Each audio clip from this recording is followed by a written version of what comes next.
চোরের 10 দিন গৃহস্থের একদিন আমাদের হয়েছে তাই। আসসালামু আলাইকুম গাইস, কেমন আছেন সবাই? আশা করি সবাই অনেক ভালো আছেন। আপনাদের দোয়া এবং ভালোবাসা আমি অনেক ভালোবাসি। প্রাণ কোম্পানির নতুন একটা চাকরি নিয়েছি। আসলে সবাই জানেন এর আগে আমি একটা চাকরি করছিলাম, ওখান থেকে চাকরি ছেড়ে দিয়ে বাসাচ্ছে আবার গার্মেন্টসে চাকরি নিয়েছিলাম। ইতিমধ্যে আবার চাকরিতে জয়েন করছি। এখন যাচ্ছি আমরা চেংনামান্দা বুড়িমারি ইন্ডিয়া, সেখানে যাচ্ছি প্রাণ কোম্পানির এক্সপোর্টের মাল নিয়ে।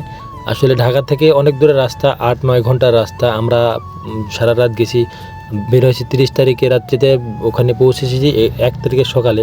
আসলে সময় এত লাগে না, 8 ঘন্টার রাস্তা আমরা সময় রাস্তাতে নিয়েছিলাম। রাস্তায় খানা দানা মানে হোটেলে কাস্টম সারছি। তারপরে আমরা ওখান থেকে রওনা দিচ্ছি আস্তে ধীরে সেখানে রওনা দিচ্ছি আমরা।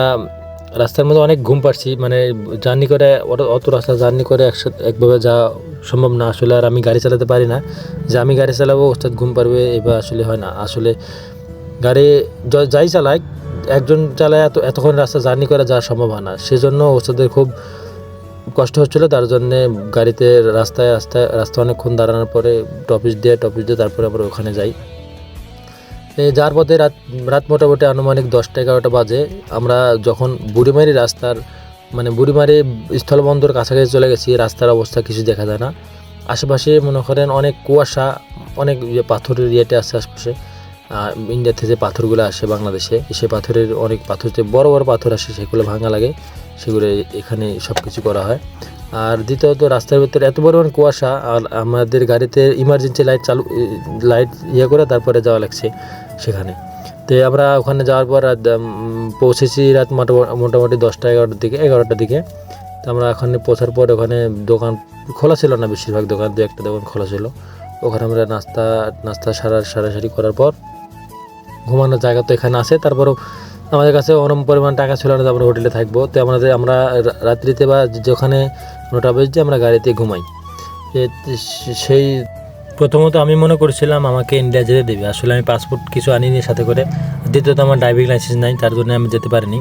আমাকে ওখানে স্থলবন্দরের ভিতরে রেখে গেছিলো, কারণ ওখানে যাওয়ার পক্ষে আমার পক্ষে সম্ভব না। কারণ আমার পাসপোর্ট যদি থাকতো, আমি ওস্তাদ বিজিবিকে জিজ্ঞেস করছিল যে ও যেতে পারবে কিনা, তো বিজিবি বলছে না, সে যেতে পারবে। তার কারণে আমি স্থলবন্দর এখানে থেকে গেছিলাম। তারপর ওস্তাদ চলে যাওয়ার মোটামুটি আধা ঘন্টা পর আমি হোটেলে খাওয়া দাওয়া করে ভিতরে ঘুরতেছিলাম। মানে এমন পরিবেশ, সেখানে একা থাকা লাগবে। আর যদি ওস্তাদ যদি রাত 2টার সময় আসে বা একদিন ওখানে থাকা লাগে, তাও থাকা লাগবে, কিছু করার নেই। এই হলো হেল্পারের সমস্যা। আর এখানে ভিডিও করার সমস্যা, ভিডিও করতে দেয়নি।